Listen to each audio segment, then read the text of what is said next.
Hello, everyone, and welcome to Life Hacks for Working Moms, the podcast that helps you overcome the overwhelm, embrace the chaos, and cultivate a life you love. My name is Megan Strand, and I'm so glad you've tuned in today.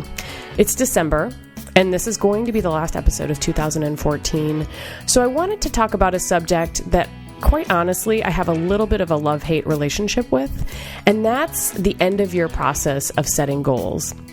I love it because I really do enjoy this process of intentionally planning what's coming up in the year ahead, but I kind of hate it because somehow most of those goals of mine end up forgotten a couple of months into the new year. So today, I'm calling in the reinforcements. My guest is Sabrina Walters. She's a marriage and family therapist and author of a new book called Enticing Love, Real Hope for Real Relationships. And she's got some really great tools for you today, and I think you're going to really enjoy them. And all of these relate to your end-of-year process. Hey, Sabrina. Good morning. Thanks so much for being with me today. I'm excited. Me too. Me too. I wonder if you could take just a moment and tell us a little bit about your setup and balance between work and family, because you have a very unique one. I do. I am a working mom, but I'm also a working daughter, sister, auntie. In my home, we have 9 people living with us, and none of them are my own children. Wow. So you have a lot to juggle. You kind of get it when it comes to balancing a lot of different things. Exactly. I thought it would be over by now, where I could live this peaceful, serene, non-chaotic life. No, that's not in my... It's not how it happened. No, it's just not what I'm ever going to have, I don't think. So. Oh, well, fantastic. Well, I'm inspired that if you are able to have an end-of-year process for yourself, that potentially I myself might be able to do the same, because I do not have 9 people living in my household. There are only 4 of us and a dog. So I think I should be able to tackle this. So I want to jump right in and talk about your recommendations for this end of year process. And you sort of start out with a piece that I've personally not done before in a very intentional way, and that's reflecting back on the year that just passed. So can you talk a little bit about your recommendations for doing that?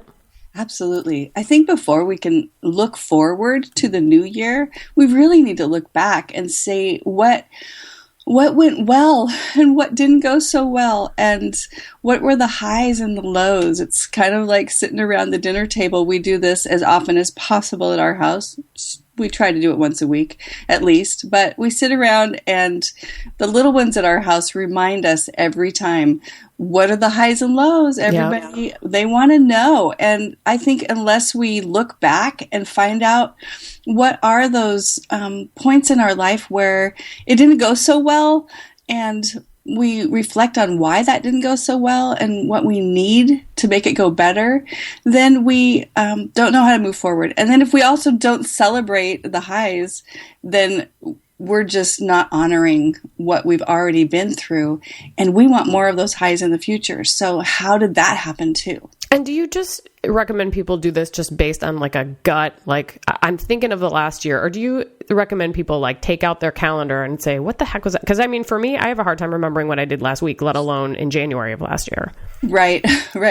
No, I do think it's important to get out the calendar, or even open up your photos. And oh, that's a good idea. I did that yesterday, actually, in preparation for this. I opened up my photos, and of course I ended up deleting all the before and after shots of myself.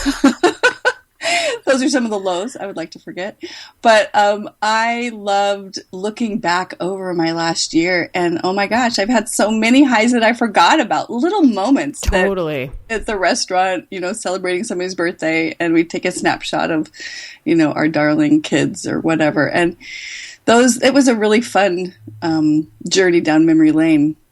So as you're kind of going back over the year, so are you recommending people write this down? I mean, what does this whole process look like? Are you sitting with yourself in front of your computer and a piece of paper and just kind of documenting and just revisiting the emotions and things that were high and low? Or what's the process? Absolutely. I think it's important to get out that journal. And I really like physically writing. A lot of people. Me too. Me too. Getting away from it because we're so much of a computer age. But honestly, there's something about that mind-body connection when we write.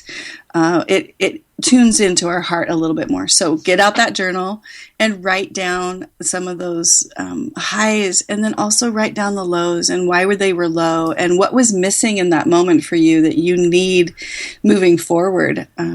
As you think about that and reflect on it, what do you need to have more intentionality in your life in the future, or more relationship? What do you need in your life? So what was lacking and what do you need are the things that I really like people to focus on. So when they think of those low points, because absolutely, sometimes low points happen because, work is really awful. But a lot of times I think low points happen because there's like 7 things that are not lining up right in your life. And it just is like there's not a bright spot. So it's not that, at least for me, thankfully, it's not that I've had something gigantic happen at my low points. It might be just that nothing's stacking up the way that I need it to. Right. And honestly, when I look at it, it's kind of like throwing all of last year. I always think about sifting through the good and the bad. And it reminds me of my grandmama gardening, and she wanted the best dirt. So she would throw all of the dirt onto screens, these big screens, and then she would sift it and shift it and shake it. And what shakes out is the really good dirt. What's left on top are some clods of dirt, sometimes some really good gems. So they're kind of the standouts. And I like to think of my life that way. Yeah, I love that analogy. That's really awesome. So, okay, so we sit down, we look at our past year, we kind of figure out what the highs and the lows were. And when it comes to, I guess when it's sort of a similar process, when it comes to the highs, what were in place that made it a high, right? And then for the lows, what was not in place and what were you missing that made it a low? Outside, I think sometimes you do have those lows, like I got in a car accident. Like it's not like you can take that away from your life. Right, and some of those things are completely out of our control, but most of the lows in our life had something to do with some choices we were making in our life, or not being intentional, which is also, really a choice. It's adding to our life time, maybe, or maybe it's adding to our life some person that will help us, guide us through some really difficult times, that kind of thing. So it's looking at what would have helped. It's kind of like you get a do-over for a second. And I like that. I like that idea. Past and you say, what could I have done differently? Even if you were in a car accident, what could I have done differently? Maybe I needed to ask for more help from the people around me. Maybe I needed to engage, my husband more in the process of taking care of the kids during that time, because I was like turning into a raging maniac. That never happens. Never. Well, and you really relate a lot of this to core values. So can you talk a little bit about that? Yeah, absolutely. So if we know what our core values are, and I use a core values index, which is available on my website, you can understand what your real needs are. Each one of us have a different set of core values. Mine comes out that I'm really, really high in love and truth. And I need that in my life, and I need to be connected to my love and truth. And when my life goes sideways and it gets really wonky, it's because I am not honoring the fact that usually I'm hiding some kind of truth from someone because I'm afraid of losing that relationship. So for me, I've got to hold on to my truth and know that my love is going to be able to communicate that truth in a way that people can hear. Now, for you, Megan, you are a high power person.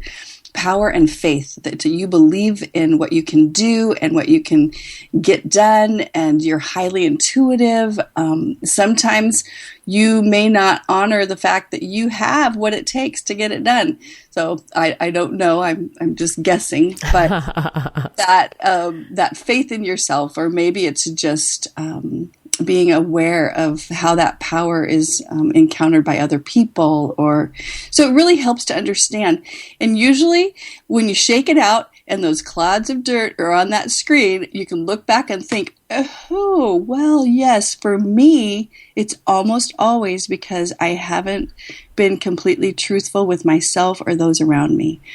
I love looking at it in this different way, because you're very familiar with this core values index.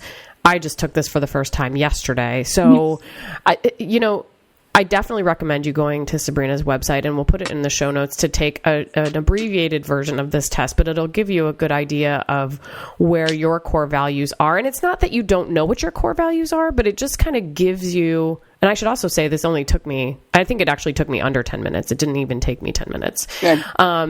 So it's very quick, but it kind of gives you that objective look at, the areas that you're strong and the things that are important to you.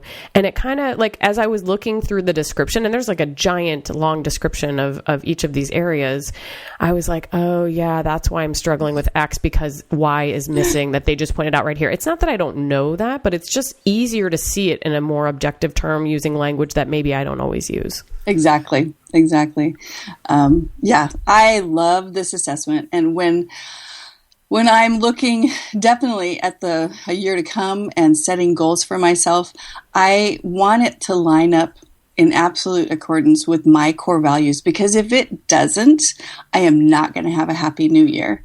It's going to be a year that I'm struggling to be somebody I'm not and something I'm not.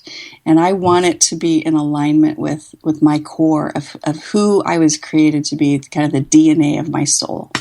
Well, and I think that sometimes this may mean making some decisions, right? I mean, I would think that if you're really out of alignment with your core values, maybe in your job or some of your relationships, or, even just the logistics of your life, I would think some of this means making some harder decisions. I mean, do you find that? Absolutely. The whole reason the core values was invented was to put people in the right places within a company. It was used. Oh. And it's used by a man named Lynn Taylor. He was the one that designed it, and he started using it over 20 years ago to turn around companies by making sure every person is in a seat in the company that lines up perfectly with their core values. Then it feels like they could work for free because they love what they're doing. Right. They're at that sweet spot. And if you're not experiencing that sweet spot in your life, I could almost guarantee it's because your core values are not being honored in something, either in your relationships or your work or even within yourself. So absolutely, it might mean some tough decisions are going to have to be made. And also, for me, I have very little of what we call power and knowledge in my life. It doesn't mean I'm not a powerful person or that I'm not knowledgeable, but I'm really low in those areas of core values. And so the decision for me is I need to put some money on the line to hire these people that are going to help me manage my businesses and my family that in a way that I just don't naturally do. Oh, that's interesting. So you feel that you need to supplement those areas that you're really low. Because I'm super high in two areas and then super low in two of the areas. Yep. So the philosophy is that this is not your natural area of talent and inclination. So really you should find some support in those areas that you're not strong in. Exactly. Okay. Interesting. Because we want you functioning out of your highest and greatest core value, unlike other assessments where they want you to become what you're not. Oh. Become more of that area that is a really low quadrant for you. We want you to stay in your highest area as much and as often as possible. So we don't want you, meandering down a road that is not you. Like for me, it's the banker person. I am not a money Me neither. person. I'm not a tall person. I am not that person. And so in order to be successful, I just had to honor that and say, I will never be that. I'm so low. It feels like trudging through mud with lead boots on. I've got to hire someone, and I do. I spend a lot of money making that happen, and doing that makes me so much more successful, and I make more money because I actually honor the fact that that's really low, and somebody else is really high in that, and I'm going to hire them to do that for me. Oh, that's so interesting. I love that. Okay, so we've looked back. Hopefully people will go to your website and take the CVI because it's a very powerful tool. So now, and let's say they don't, just hypothetically, they, for some reason, maybe they somehow otherwise figure out what their core values are. Yeah. So then we're talking about looking forward to the next year. So what's your strategy there? So my strategy, and what I really encourage people to do, is take some time and schedule it on your calendar to actually get away. And if you want to do this, I kind of do it by myself first. So Right. I schedule a coffee date with Sabrina, and I go to my favorite Starbucks, the one that I don't know anybody at, and I take my journal and I just sit with my journal and I start dreaming about what I want in the future, what I want my new year to look like. And I write down my visions, my dreams, my hopes. And I really take some time to close my eyes and listen to some music that is inspiring to me. And I just jot down those dreams that come to me. And then I take time with my husband. And what we try to do is get away every January for a planning weekend. And in that weekend, we do kind of what we've talked about. We look back and we look forward. And we take our calendar, of course, but we also do the same sort of exercise where we're dreaming about what we want in the future. And we plot out the year. We do this in a lot of ways, both through when are we going to put on our seminars? What learning opportunities do we want? What do we want financially for us? How are we going to set that up? So it's kind of a big weekend of really planning it out. But it takes time. And then I think it's really important for me, because I'm a really highly creative person, is to put something to make it feel like it's organic and fun at the same time. My husband loves setting goals. I'm kind of like you, Megan. It kind of is pretty weird to me. It's a four-letter word. And so he has to honor that and sit with me while we go through magazines and we make a vision. Oh, so the creativity piece for you is important, but for him, he could just write it down and be fine. Oh my gosh, yes. Well, it's interesting that you say that because I just remembered something, and I ironically was also going through my pictures yesterday, and I think I sold myself a little bit short in my introduction because one of the things that my husband and I wanted to do last year was also get away a couple of times during the year, and we put it on the calendar in January. And you know what? We actually got away a couple of times last year, which is really hard to do when you have kids and everybody's working and there's things going in 7 different directions and you have family vacations and camping trips. It's hard to book time to get away. And I was really proud of us because I think we got away 2 or 3 times last year, just the two of us. And so I love the idea of making a date with yourself. But I think also, I don't know if you do this, but I think also a best practice is scheduling that out in advance. So maybe with your husband, you schedule something quarterly, or maybe for yourself, you do a monthly coffee date with yourself and do a check-in to see how you're doing. The other thing that I actually went to my Facebook page and I asked a question, what do you guys do at the end of the year? And somebody, my friend Kristen, posted something and I was like, oh, I totally need that. And she said, I have accountability partners and I have 2 for work and 1 for this. And I was like, oh, I need some of those. So I actually talked to a friend of mine this weekend and I was like, hey, do you want to be my accountability partner? I don't really know what that means, but I think we should do it. Absolutely. So talk about that a little bit, having some accountability. Well, as you look back, a lot of us will realize the reasons we didn't get those goals, solidified or they didn't come to fruition is because we weren't accountable to anyone. So as you look back, I want you to think about, what do I need in order to make this really happen this year? And it might mean you need to hire a counselor or a life coach, or for me, I just hired a spiritual director to help me be more intentional about my life. And it might mean you need to hire an accountant. Yeah. It just depends. But as you look, you can't do this alone. We all are thinking that we're lone rangers, but you can't. And that's why accountability is really important. And it might be just a friend that you have that you can say, I'll be your accountability partner and you could be mine. And we got to meet, and you've got to call me, and you've got to, message me and say, how is that goal coming? Right. And I think just, again, kind of carving out that time with that accountability partner, with yourself, with your spouse and all of that, I think is really important, because otherwise it's just like you blink and the year's gone. Yes. Yes. And it happens very quickly. So you have another strategy that you offer, and it's about making these things tangible. Can you share that too? One thing that we do in our conference is we have people write on stones the things that they want to really remind themselves of, that it's like it's solid in their life. Also, sometimes I have them write on a stone what they want to get rid of, and they throw that into a pond, or they throw it away from themselves into a field or something. But I would really encourage you to write that one thing that you want more of in your life this year, and then set it by your door, or as you're walking out of the house, or next to your sink in your bathroom, so that it is a reminder every day. I want more truth in my life this year. I want more relationship. I have power. I want to use my power more.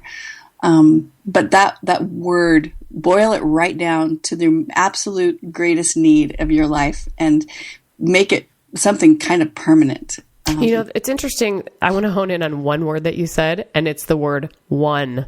You just said, what's the one thing? And that's so hard for me, because I'm like, I would have a pile of stones. Like, here's the 20 things that I want. And that's super ineffective, right? Yep, exactly. Okay, so we have to actually hone it down. Okay, but when it comes to like things like visioning and looking forward, you're not just saying do one of those things in the coming year, but you're talking about when it comes to the reminder and this tangible stone or whatever you choose to do. Yeah. Boil it down to one. And it sounds like it's a core value thing, right? Yeah. Bring it back to my grandma's sifting screen.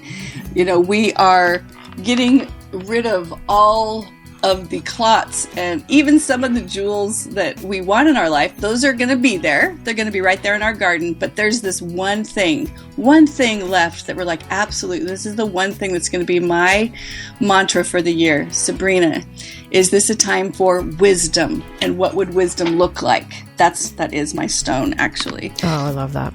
Do you do a new one every year? Or could it be the same? It can be the same. In our core values, there is one area that you really need to shift into that makes you more powerful and more contributing all the time. And for me, that's wisdom. It's something that I'm strong in, but it's not my strongest. And so I need to shift into that so that I settle down. I lay back and I observe and I think and I become more thoughtful, more intentional, and then I can pop back up and be in my love self. So for me, it's wisdom. I love it. Love it. Well, this has all been so amazing. I love all of these tools and tricks, and I'm actually excited to now dig into my end of year and beginning of year process. So thank you so, so much for being here today. If people want to find out more about you and all of the great work that you're doing, where might they do that online? I think the best place is corevaluescouples.com. And you can find out all about the conference and the book that we have, and my services for you. Excellent. Well, and I will also put a link to that in the show notes. And that's also where you can find this core values exercise that you can do. So again, highly recommend you do that. And of course, you can find life hacks for working moms at the website lh4wm.com, as well as iTunes. I do recommend you subscribe so you don't miss an episode. And thanks so much for being with us today. This is the last episode of 2014. You guys have made it an amazing, amazing journey for me. So thanks again for listening, and I will see you in 2015.